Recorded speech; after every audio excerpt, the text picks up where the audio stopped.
Thank you all for being here. And thank you to my dad for flying all the way from Ontario and having to spend the night in the airport in a chair. And thank you to my brother who ran at least a quarter of those kilometers with me. Way to go, Brandon. And thanks so much to my partner Jim, who's hiding because he doesn't like the spotlight. Oh, he's hiding back there, who drove the bus and fed me and put up with me. And thank you all to you who came out to run and support this. And, you know, this is actually, it's not actually difficult to run across the province. I'm a white woman. I'm middle class. People look at me and they don't think, oh, that person uses drugs. I was treated with respect everywhere I went. People offered me cups of water.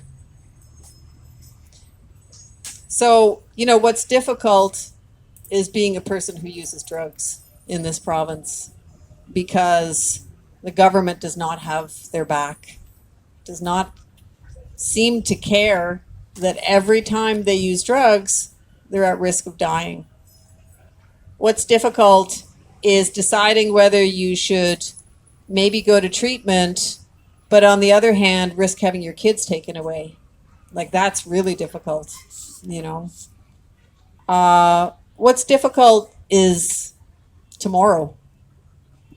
This is great. This is kind of like a funeral and my birthday every day for 5 weeks, right? Tomorrow I'm going to have to go back to my life without my son. And there's so many other people here who have to go back to their lives without their loved ones. And it's awful. My son was 25 years old. It's terrible. So I appreciate your thanks. But yeah, so I had many kilometers to think about what I was going to say here. And I decided the rhetorical strategy was like an Oreo cookie, right? So an Oreo cookie in the communications world is a way of delivering bad news. And I'm sorry, I have bad news to deliver.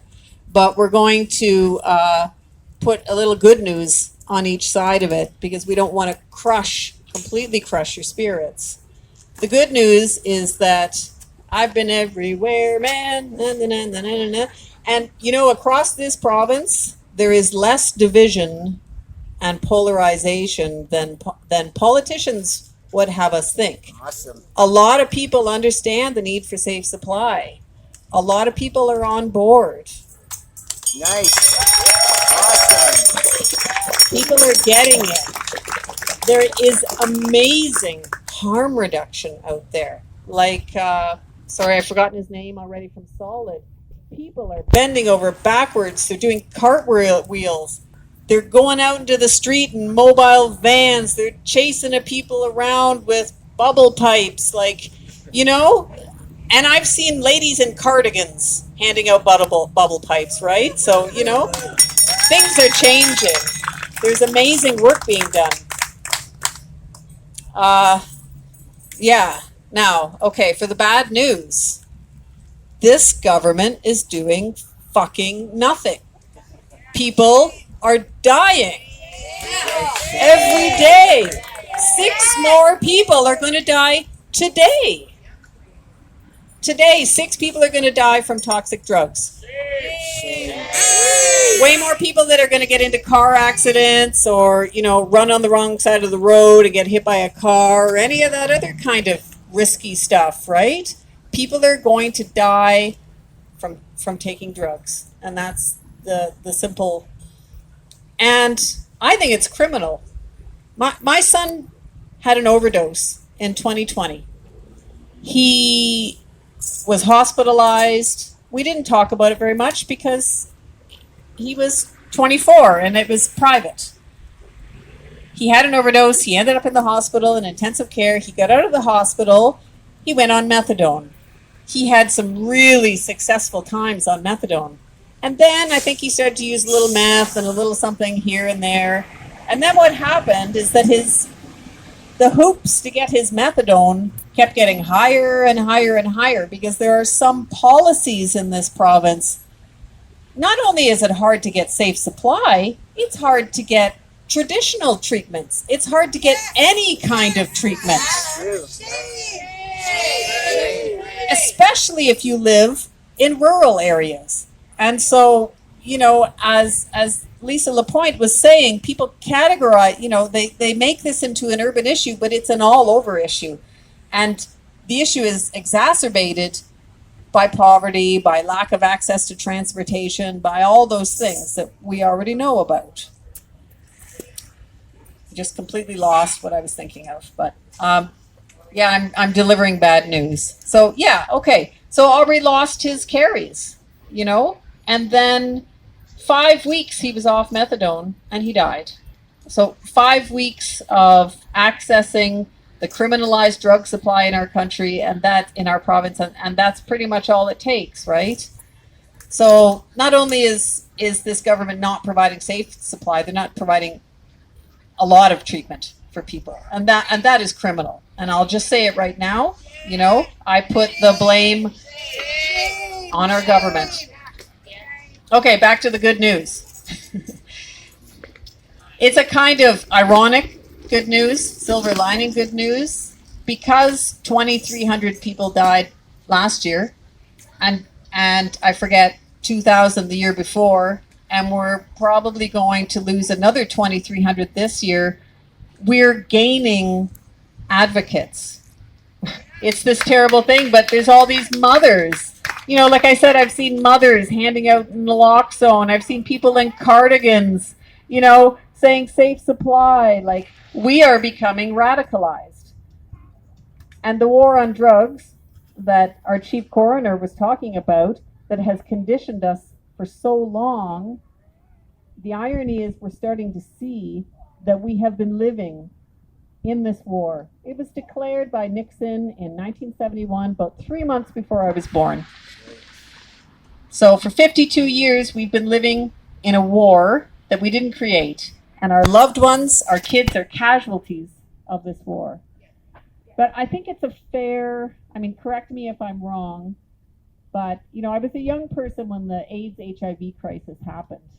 And since that time, we have come a long way in our thinking about sexuality, and our thinking about gender. And, you know, we have care now, you know, that matches the needs of people. And, you know, it took that tragedy. It took the tragedy of the loss of hundreds of thousands of lives for us to understand that we're sexist and we're homophobic, you know, and we now know it's not okay. It's not okay to be homophobic. It's not okay to be sexist. And so now we're coming to that revolution in drugs. It's not all right to punish people because they use drugs. It's not all right to say that they died because of their own choice. And I will say this, I'm not going to go on for too much longer here because it's supposed to be the good news part, but you know, this rhetoric put out by our premier and our budget that we're going to have all these beds for treatment, you know, to me, you know what that says when I look into that rhetoric? That says our way or the highway. You know, you sign up and you get into one of these fantasy beds too, because where are all these treatment centers? Where are they? How do you access them? How do you get into them? How do they run these places? Are there any criteria? Are there any standards for? No, there are no standards. There are no standards for treatment centers. Some of them are based on Jesus. Some of them are based on, like, you name it, right? So for our premier to say that, you know, he's got all these beds for people is just ridiculous. For one, because you have to be alive to go to treatment. And two, we know that treatment is not some magical land where you just go there and all of a sudden all your problems disappear. That's just ridiculous. People need wraparound care like we have care for other people with chronic illnesses. So, you know, the good news is that we're coming out. You know, we're coming out of the kitchen or something like that. Anyway, you know, we're getting it. We are ending this war on drugs, and you are. So thank you for being here, and thank you for everything you're doing. And you know, maybe you can't run for Safe Supply, but you can knit for Safe Supply, or you can make goddamn cupcakes for Safe Supply, or you can, I don't care, bicycle for Safe Supply. Get out there, do it, and start having those conversations, because the politicians are going to start to get nervous when they see and they hear how many of us are on board with this, right? Because they want votes. And they're not evil, but that's how they work. And that's okay, right? So when we start to show our support, they'll start to change their tune. So thank you very much. And yeah.